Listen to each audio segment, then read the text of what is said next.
বন্ধুরা, আজ আমরা এসেছি মরিচঝাপি জঙ্গলের কিছু তথ্য নিয়ে। তো আপনাদেরকে বলবো যে এই মরিচঝাপি জঙ্গলের ঐতিহাসিক মর্মান্তিক কী ঘটনা। তো এটা মরিচঝাপি জঙ্গল, বাংলাতে 69 রাইট হয় বাংলাদেশে মুজিবের সময়।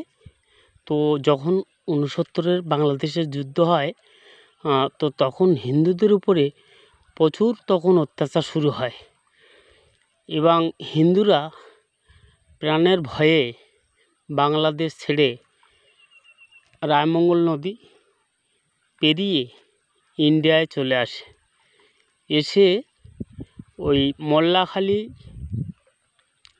পঞ্চরাম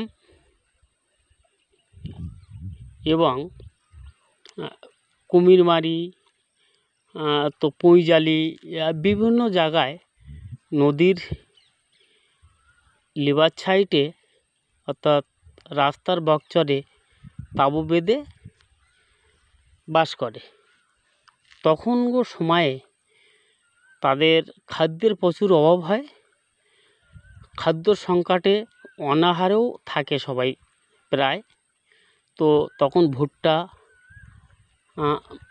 মাইলেজ, বিভিন্ন রকম খাদ্য কিছু কিছু সংস্থার মাধ্যমে তাদেরকে দেওয়া হতো। তো এর মধ্যেই তারা একটা সংঘবদ্ধ তৈরি হয় এবং কিছু নেতা নেতৃত্ব মাথা উঁচু করে দিয়ে তাদের বাসস্থানের একটা সংযোগ তৈরি হয়।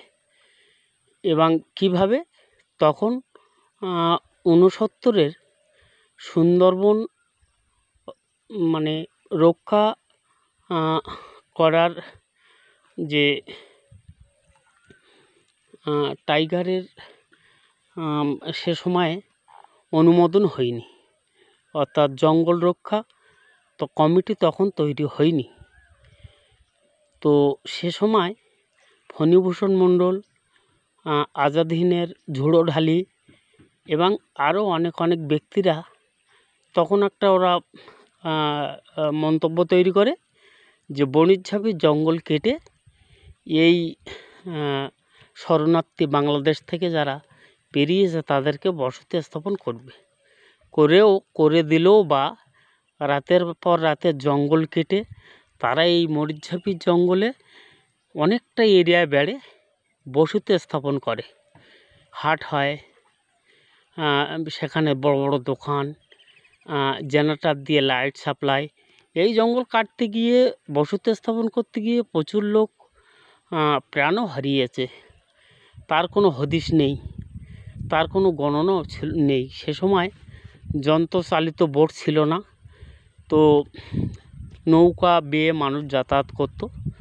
ওরা সুন্দরবন মরিচঝাপি জঙ্গলে যেসব শরণার্থীরা এসেছিল তারা ওই জঙ্গল কেটে গাছপালা কাঠ এপারে এনে বিক্রি করে খাদ্য নিয়ে আবার ওপারে পার হয়ে এইভাবে দিনের পর দিন চলতে থাকে।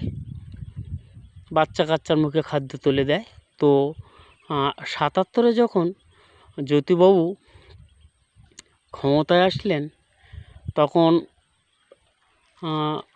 বনরক্ষণ একটা আইন উনি পাশ করেন যে এভাবে যদি সুন্দরবন কেটে বসতি স্থাপন করা হয় তো যার দিকে সারা পৃথিবী তাকিয়ে আছে, সুন্দরবনের গাছ দিয়ে প্রচুর অক্সিজেন পাওয়া যায়।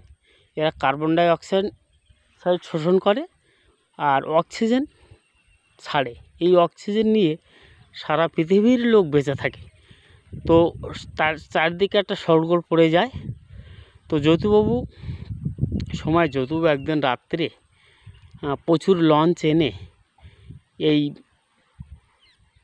মরিচঝাপি জঙ্গলে উঠে যারা নেতৃত্বে ছিল তাদেরকে প্রথমে লঞ্চে তুলে নেয়, যে প্রচুর খাদ্য দেওয়া হবে, এই প্রমাণ দেখিয়ে অর্থ দেওয়া হবে, জামা কাপড়, এবং তাদেরকে তুলে লঞ্চ দরজা আটকিয়ে দেয়।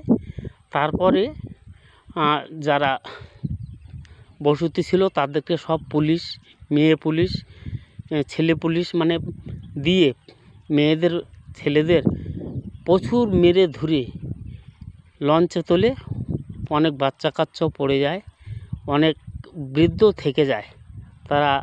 তারা সেইভাবে যারা থেকে যায় তারা মৃত্যুবরণ করে, আর যাদেরকে নিয়ে গিয়ে দণ্ডকরণের দিকে এদেরকে স্থান দেয়। তো সুন্দরবনে মরিচঝাপির সেই ৭৭-এর মর্মান্তিক ঘটনা আজও আমাদের মধ্যে নড়ে নড়ে বসে, আজও আমাদের মধ্যে কীরকম একটা মনে হয়। তো যাই হোক বন্ধুরা, এই মরিচঝাপির ঘটনা যদি আপনাদের ভালো লাগে তাহলে আমাদের এই চ্যানেলটিকে সাবস্ক্রাইব করবেন, লাইক দেবেন, সঙ্গে থাকবেন। এ হচ্ছে সুন্দরবন মরিচঝাপির কিছু তথ্য আপনাদের কাছে তুলে ধরলাম।